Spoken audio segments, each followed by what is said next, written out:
October 22 is a very significant day in the history of our beginnings.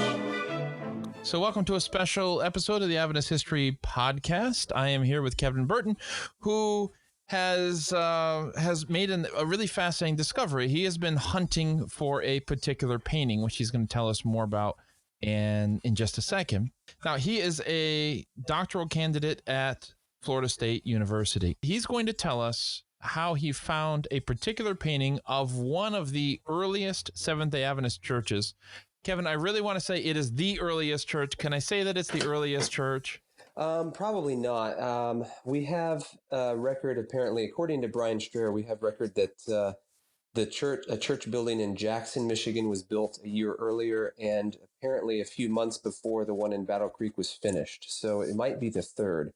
But it might be the third. Yeah, it's difficult to say. It's so tempting to call it the first. Well, it says the first on the sign when you go there to see it, but everyone always tries to say they're the first. But that's fair. That's fair. Yeah.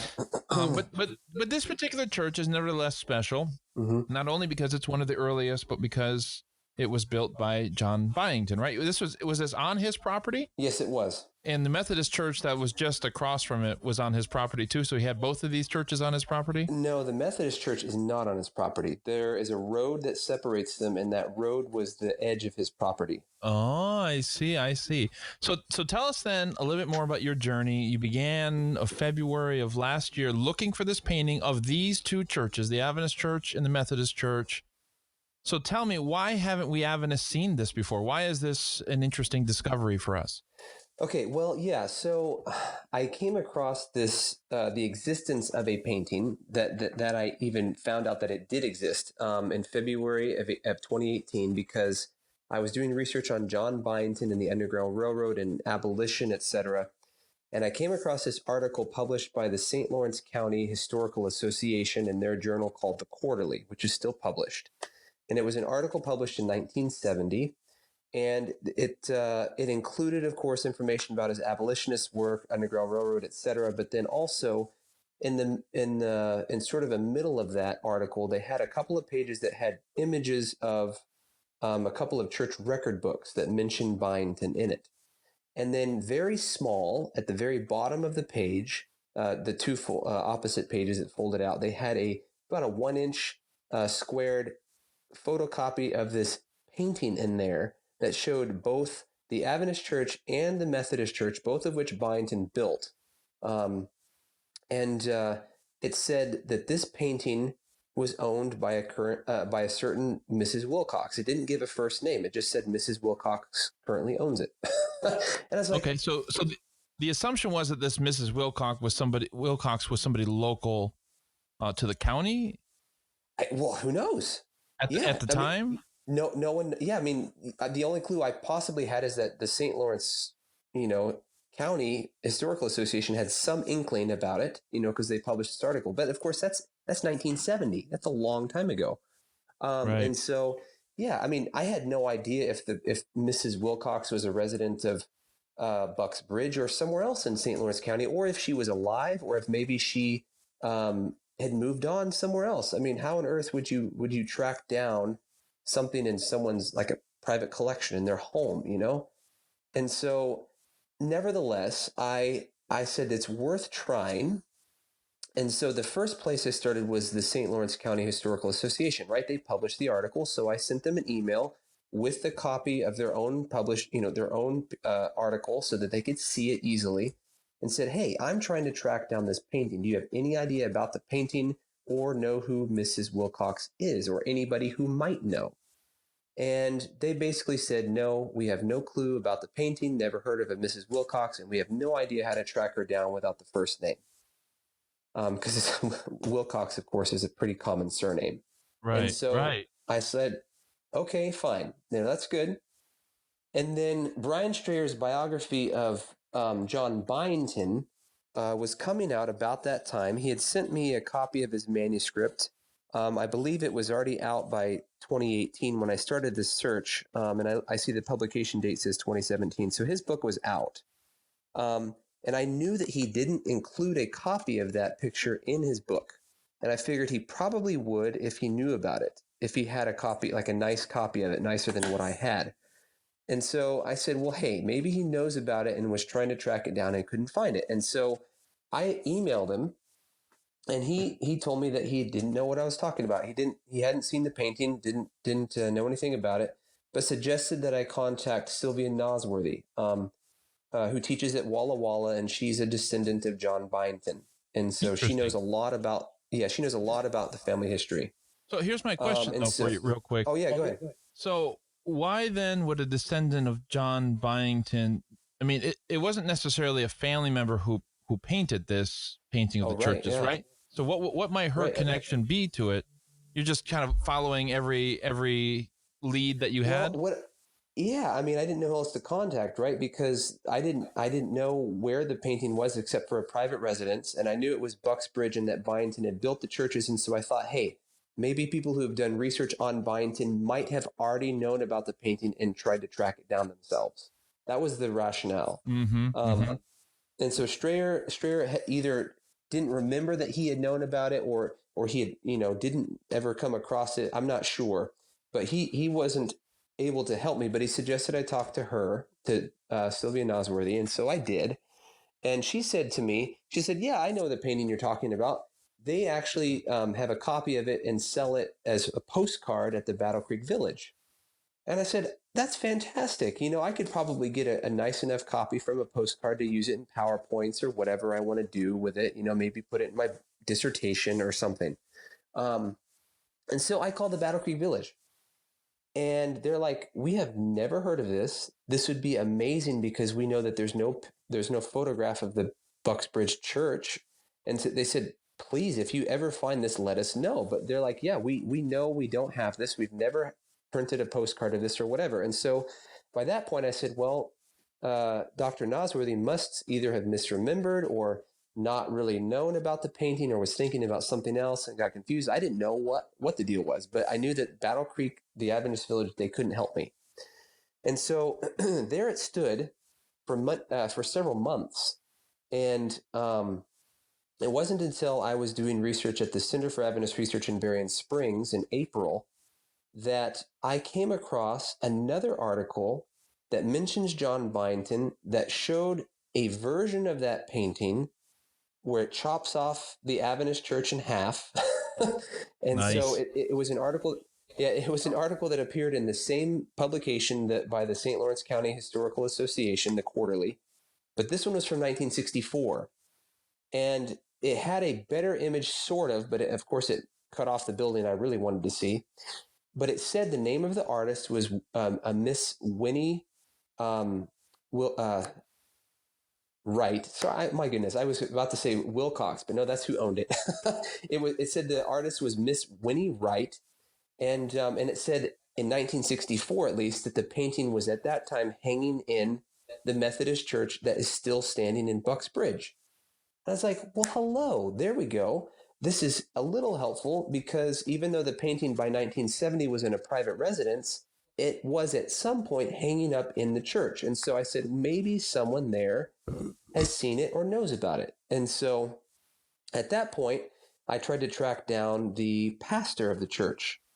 And I was having a terrible time because, as I found out later, that church actually closed its doors in December of 2018, just this past Christmas. They had their Christmas program, and then they closed their door because there were only 8 members left, and they couldn't sustain it anymore. And so they had a Facebook page, but the pastor on that Facebook page had mentioned something about he had left 2 years ago. So I'm like, well, I can't call him. And so I kept looking, and the only contact information I could find for the church, or the current pastor of the church, was on the St. Lawrence University website, where they mentioned all the churches in the area. And so they mentioned that church, and they mentioned the name of what I believed was the current pastor and his telephone number.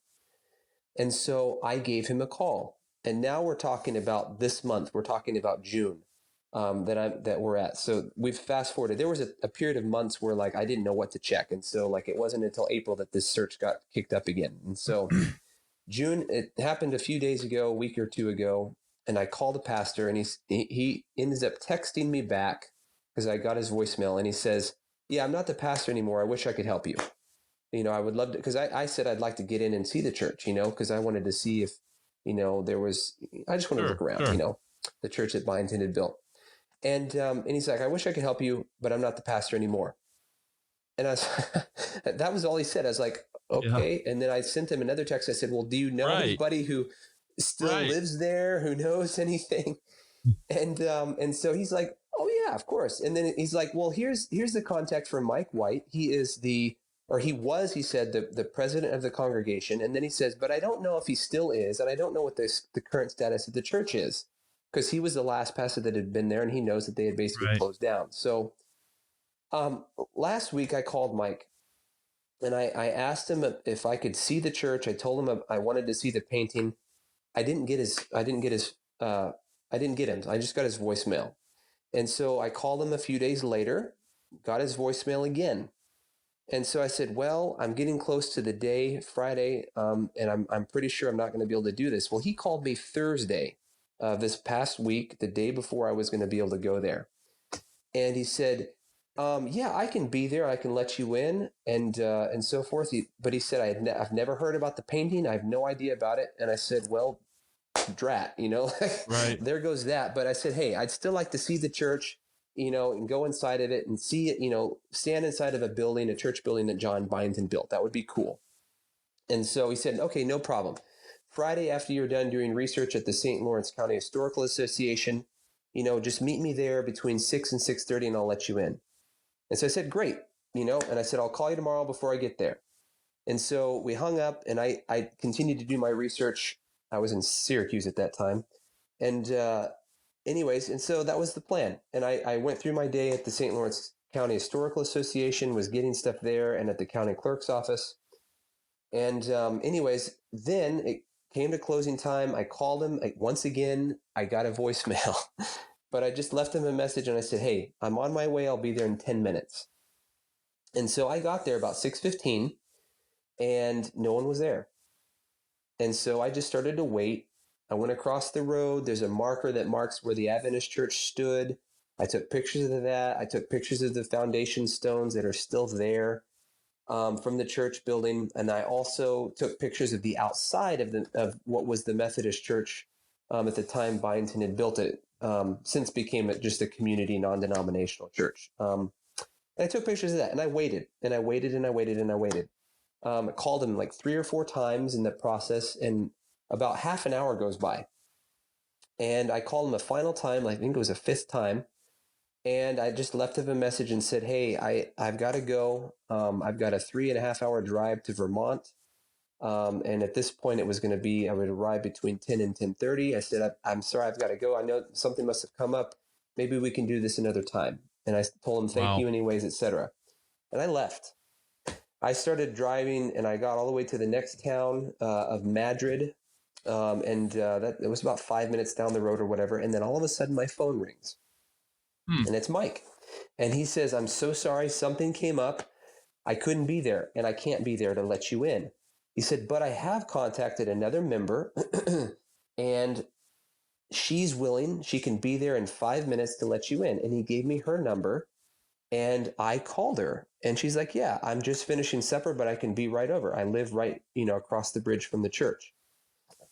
And so I said, "Great. I guess that'd be great. I'd love to see it." And so I didn't mention anything about a painting. I just thought I'd be able to see the church, and that was all I was going to do. And it would be worth it to just drive back and see the church. And so anyways, I did that. And we get there actually right about the same time. And she lets me in, and we're just chatting, and I'm taking pictures and enjoying it. And they still have the Christmas tree up in there from their final service 6 months ago, etc. And we're chatting. And something comes up about the Adventist Church across the street. And she says, "Wow, I have a picture of that, And I said, "What?"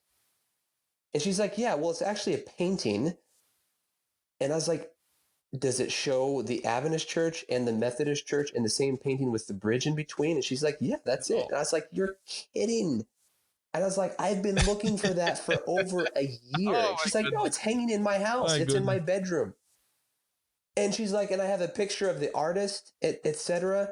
And I mean, I was like, oh my goodness, can I please see it? Can I take a picture of it? She's like, absolutely, no problem. And so I was like, Right. this is crazy.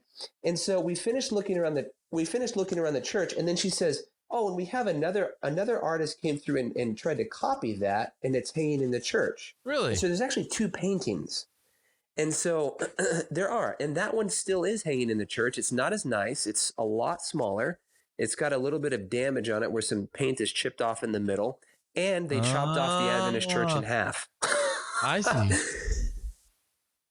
And so I took a picture of that one just to get it. I was like, this is interesting. But of course, she had the one that showed the full structure of both. And that's what I wanted to see. So we ended up looking around the rest of the church there. And she took me right across the bridge to her house.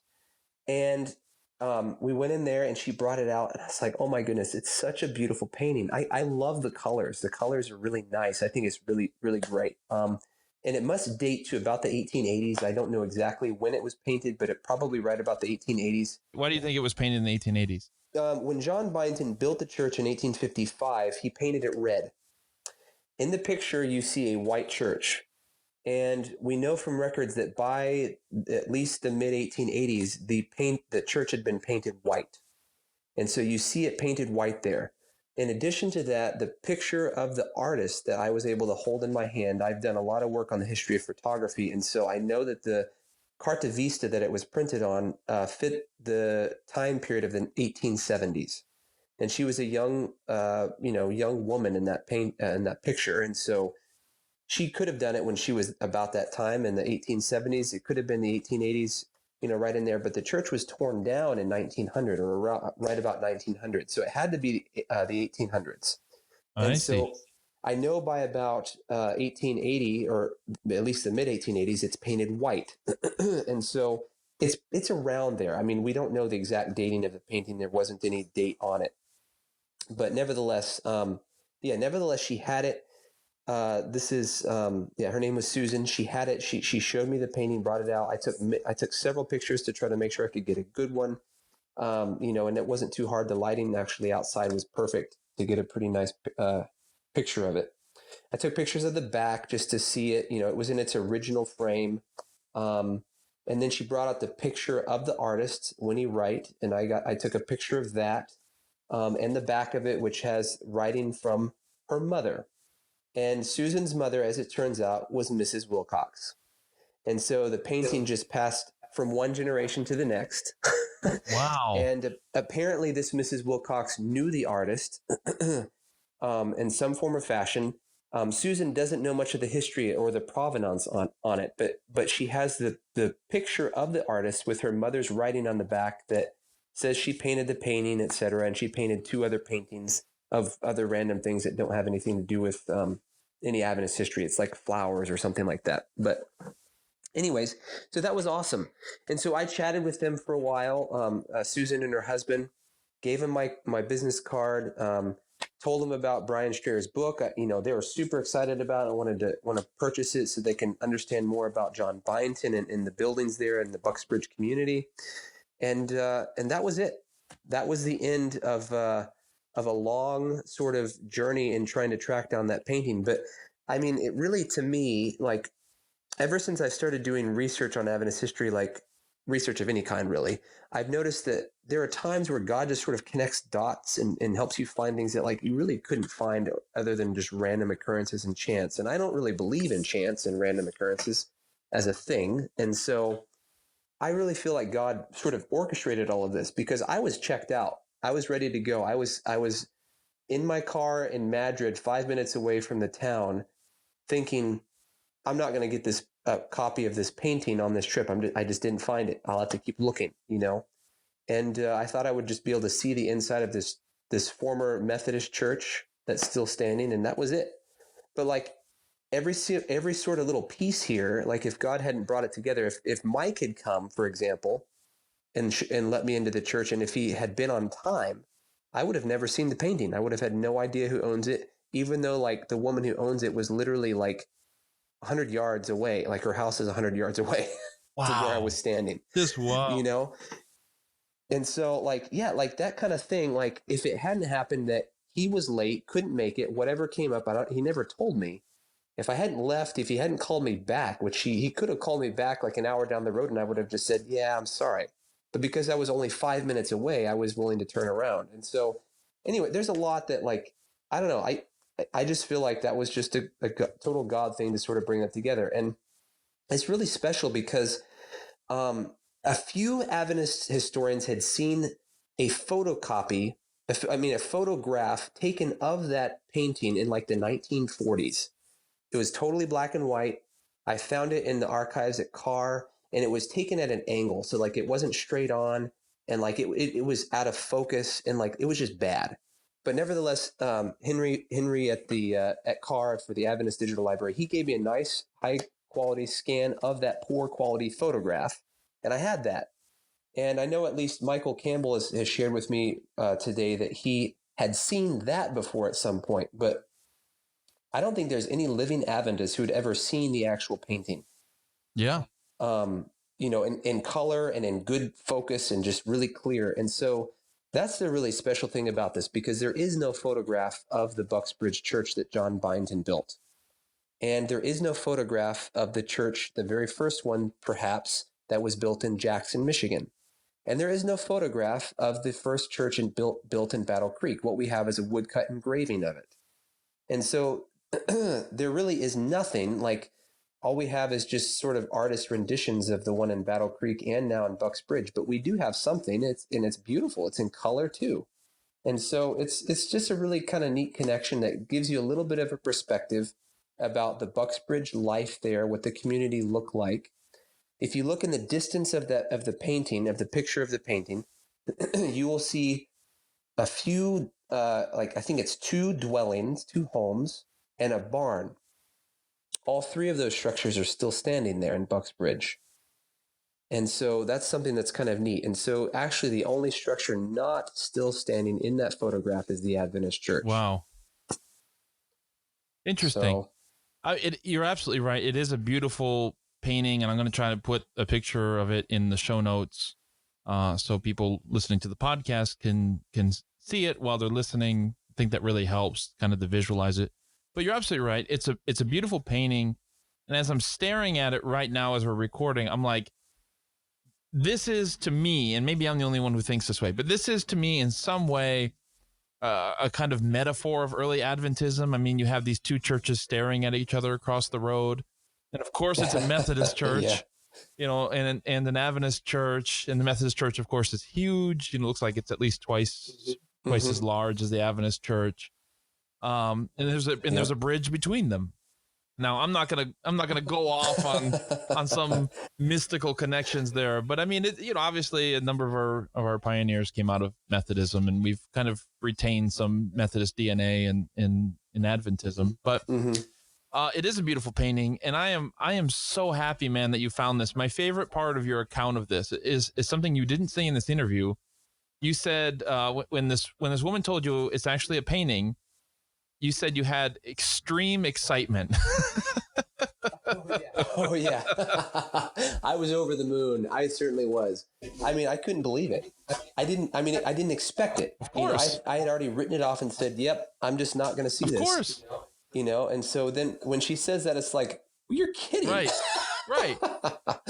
Well, see, now it was a the cool unresolved thing for me. The thing I'm wondering about now is, okay, so you say that Adventists about whatever in the 40s some Adventists had obviously seen this enough to kind of take a photo of it or whatever. The question is then how did very poor one. The question is, they gotta work on their iPhone skills. I mean, we're not accustomed to selfies. Yeah. The question is, like, how did they come across it, right? Like, I'm assuming that the artist was not Adventist, right? Was maybe Methodist, or maybe just a member of the town who thought it was a pretty thing to paint. And that's a great question. Yeah, she was a temporary resident there, so she didn't even spend her entire life there. I don't know much about her than that. She lived in Bucksbridge for a while, and then she ended up living and dying elsewhere. And so I don't know if she was an Adventist. My guess is no. Right. So, but yeah. But somehow Adventists came across this painting, and then forgot about it. I mean, Well, it must have been a descendant of Byington, because that article that I originally found in 1970 was published by Lillian, or was it Lily? Lillian, I think, is the name, Adams. I believe that's her name. And she's a descendant of John Byington, and so it accompanied her article. So she must have known about it. And it was probably her, or maybe one of her parents or something, or grandparents, I don't even know, who had taken a picture of it, maybe, or could have been some historian. I don't know. I mean, how, we have no idea who photographed it in the 1940s, and keep that very loose. I don't know exactly when that was photographed. It was somewhere in a very poor, in an age where camera quality was poor, etc. So it could have been like the 50s too. I don't know, but it was not. Well, not a the good painting looks like it's in great shape, and obviously, as you said, the owner kept it in her bedroom, so obviously it was very special to her as well. Yep. And Yep, I'm it is. sure, I mean, I think if somebody knocks on your door, so to speak, and is like, I'm interested in the painting you have in your house, you're kind of, maybe your first hope is that it's worth $10 million and it's a Picasso. But I think short of that, this has got to be something that she will never forget. Probably so. Probably so. She was fascinated with the Byington history, and really wants to get a copy of Brian Scherer's book. And so I gave her the information for that so that she can buy it. But of course, the interesting thing, you were talking about metaphors about the Adventist Church and the Methodist Church with the bridge in between.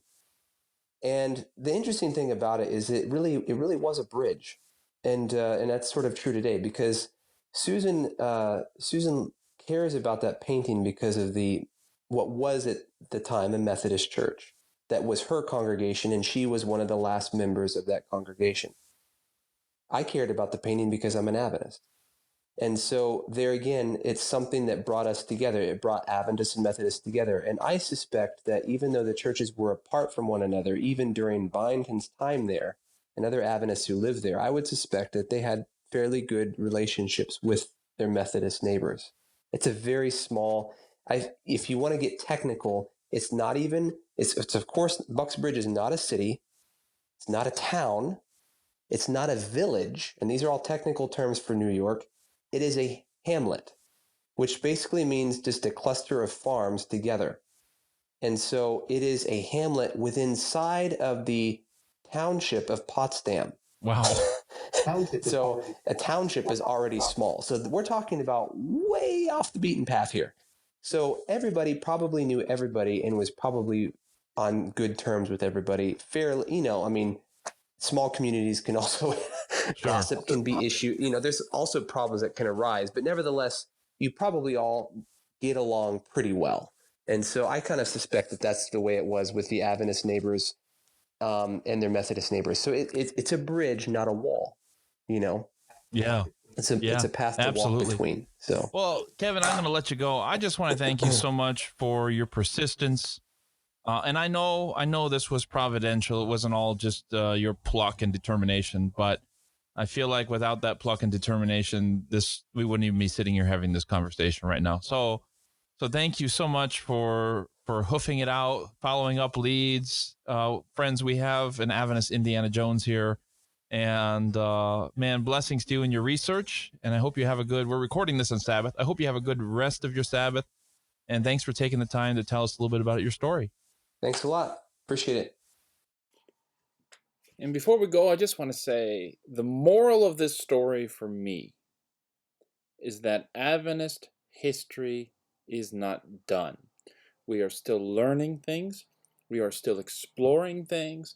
So if you are listening to this and you have a passion for Adventist history, you have an interest in Adventist history, and if you are thinking that every book has already been written, that we know all there is to know about our pioneers, then let me just tell you that Kevin Burton was here today to tell you that you're wrong, that there is still plenty to learn.